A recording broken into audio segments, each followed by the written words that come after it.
আপনি কাঁদছেন কেন? আপনি কাঁদছেন কেন? কি হয়েছে?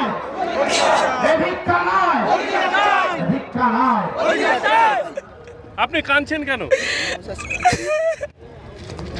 কি হয়েছে আপনার? আপনি কাঁদছেন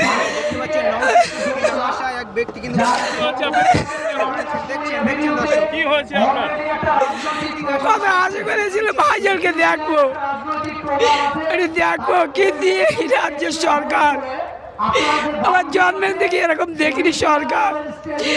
আজকে যার জন্য এসছে, যার জন্য জনগণ এসছে, যার জন্য বিভিন্ন এলাকা থেকে এসছে, আজকে শাসক দল কি করছে? এই শাসক দল কি করছে? জন্মের পর থেকে আমি এরকম শাসক দল দেখিনি। দিদি তো বক্তব্য রাখে যে গুজরাট খারাপ, এ দেশ খারাপ, ও দেশ খারাপ। আজকে মুখ্যমন্ত্রী তুমি জেনে রাখো, এই পৃথিবীর থেকে একটা মাত্র সব থেকে খারাপ দেশ তুমি করছে এই পশ্চিম বাংলা। মাননীয় মুখ্যমন্ত্রী বলবো, যার জন্য আমরা এখানে এসেছি সেই ভাইজান আমাদের প্রত্যেকের অন্তর আছে, প্রত্যেকের অন্তর আছে, হয়তো চোখে দেখতে পাইনি কিন্তু তার কণ্ঠগুলো আমরা শুনেছি। কিন্তু তুমি কি সরকার? জনগণ তোমার কি দেখে করেছে?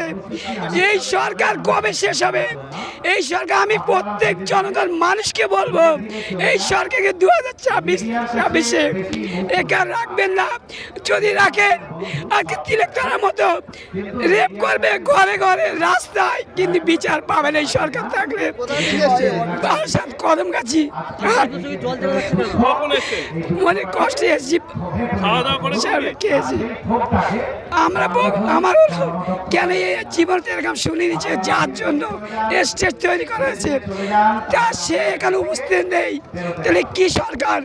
এই সরকার, আমি প্রত্যেক মানুষকে, হিন্দু খ্রিস্টান জন্য সকলকে বলবো, এই মমতা ব্যানার্জিকে আগামী 26-এ যে ইলেকশন আছে একে প্রত্যাখ্যান করুন। না হলে আগামী দিনে আপনাদের এরকম করবে, ওই একা রাজত্ব করার চেষ্টা করবে, করলে আগামী দিনে কারোর কোনো ইয়ে থাকবে না, স্বাধীন বলে কিছু থাকবে না।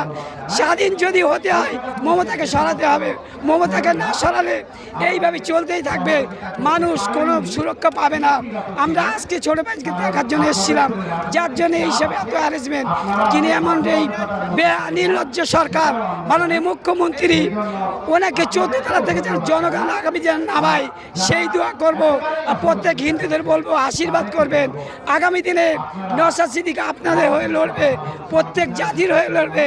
এই মমতা বান্দায় এ শওকত মোল্লাকে বলেছিল তুই বোমবাদী, শোকে দায়িত্ব দিয়েছে।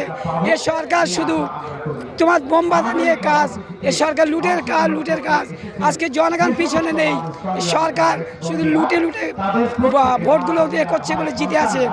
আজকে একটা সাধারণ বিয়ে হলে ভালো ছেলে খুঁজি, আজকে একটা ভালো মেয়ে যদি কারোর সঙ্গে বিয়ে দিতে হয় ভালো ছেলে খুঁজি।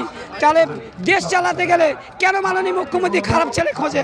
এই মাননীয় মুখ্যমন্ত্রী ধিক্কার জানায়। আগামী দিনে 2026-এ জনগণ এমন করবে, নীল নদে ওদেরকে ফেলে দেবে। আমি এই দোয়া করি।